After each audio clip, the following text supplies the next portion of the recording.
The Pink Panthers were formed out of Yugoslavia, in desperation out of the poverty of their nation. But once they were sufficiently wealthy, they did not stop their crimes because of greed. And finally, the Panthers took a stand against modern-day security, while they continually outsmarted law enforcement and security.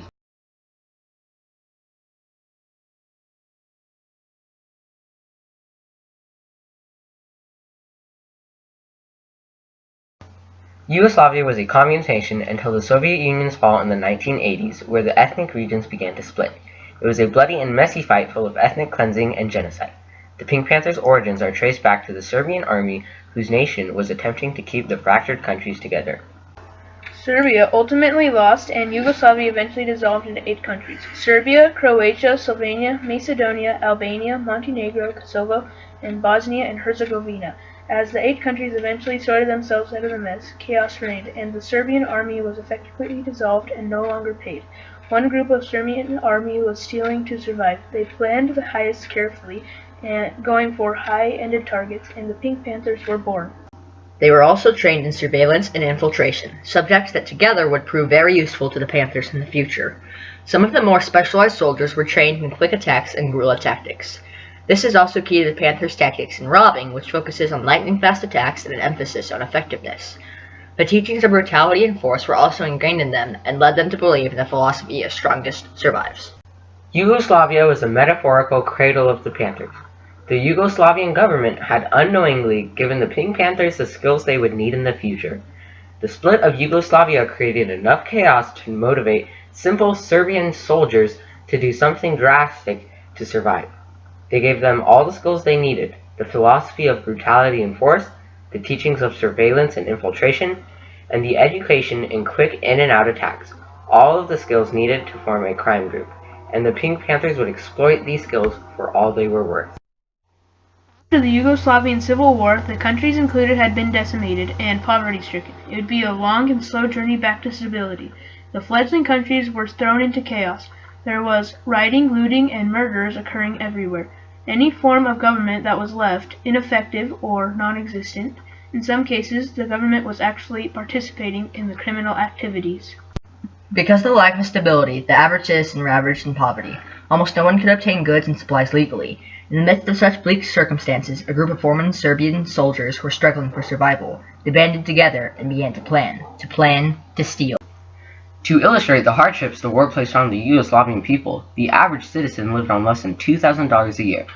And to make it worse, inflation accompanied this meager income. A simple loaf of bread at the worst part of inflation cost the equivalent of $20. To put that into perspective, $20 is 1/100th of the normal citizen's yearly salary. This helps show how hard it was for the average Yugoslavian, and why many of them had to resort to illegal measures to obtain goods. For the Pink Panthers, their illegal method was thievery. One of the founders of Pink Panthers was Dragan Makic. He helped engineer some of the first robberies by the Pink Panthers. The Panthers' first targets were in the 1990s. They started out small and carefully planned each attack. The robberies were centered around upper-class citizens. They especially looked for targets with a false sense of security. These tactics are still used by the Panthers today. People stolen from included former army officials, aristocrats, and diplomats. A final reason for the desperate economic situation in Yugoslavia was a lack of help. Since the end of World War II, Yugoslavia had been allies with the Soviet Union and the Communist bloc. But when the Yugoslavia descended into chaos, it occurred right after the Soviet Union had dissolved, and the other communist countries were left in a similar state, and Yugoslavia was still considered an enemy by many Western countries. As a result, Yugoslavia received almost no help with their economic situation by other countries. The United Nations sent battle and humanitarian aid several times, but they were rendered ineffective by cut-off roads and corrupt Yugoslavian officials. As crime broke out countrywide, what was left of the Yugoslavian government tried to prevent the growing influence of crime. Government officials conscripted citizens into local militias and searched the surrounding areas for crime groups, including the newly formed Pink Panthers. But the government was unable to stop the overflow of illegal activities indefinitely, especially a team as advanced as the Panthers. The reason for this rested on the citizens. The overall feeling towards the government was one of resentment and grudging, as many people blamed the economic turmoil on the government. Because of this, citizens who were conscripted into local militias often purposefully did not perform well, and in many cases let criminal groups go. Although the Pink Panthers started out because of poverty, their motivation quickly changed to greed. The Pink Panthers were widely successful in their crime campaign, and by 2000 they had begun to gather wealth at a rapid pace. Just survival was no longer a concern for them, and it was at this point their crime focus shifted to desperation and accumulation. In 2003, the Pink Panthers were recognized internationally when they robbed Groff, a London jeweler, for £2.3 million. The lightning-fast and extremely efficient conduct of the thieves received praise from military experts from across the globe.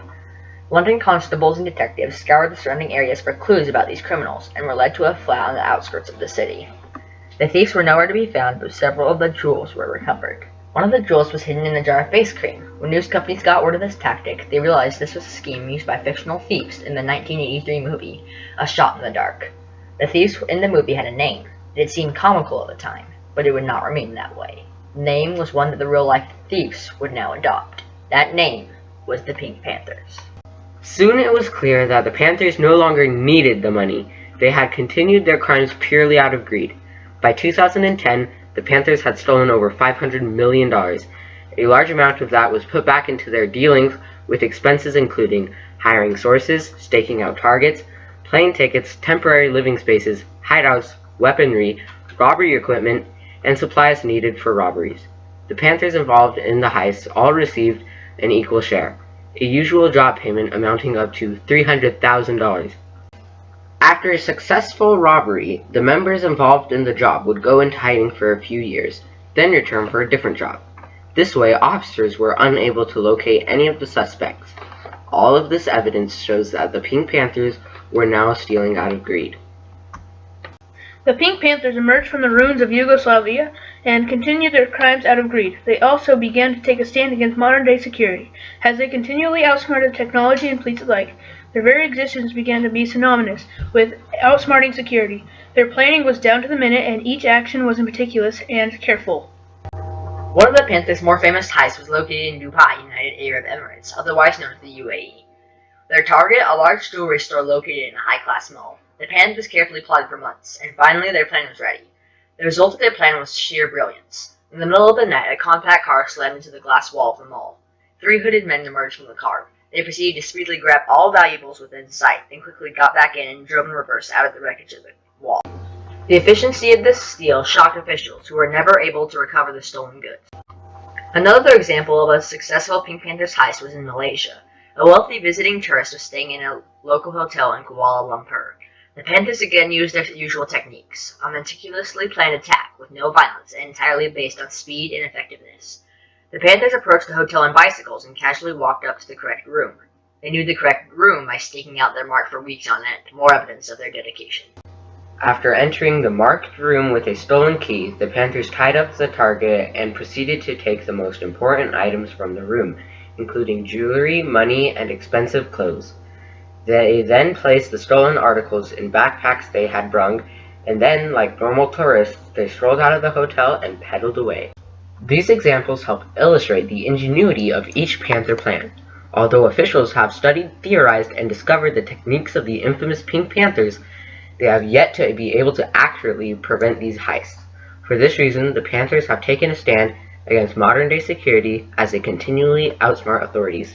And for these reasons, the Pink Panthers will always be remembered as some of the smartest thieves in history. Their brilliant plans and daring heists evidence to that.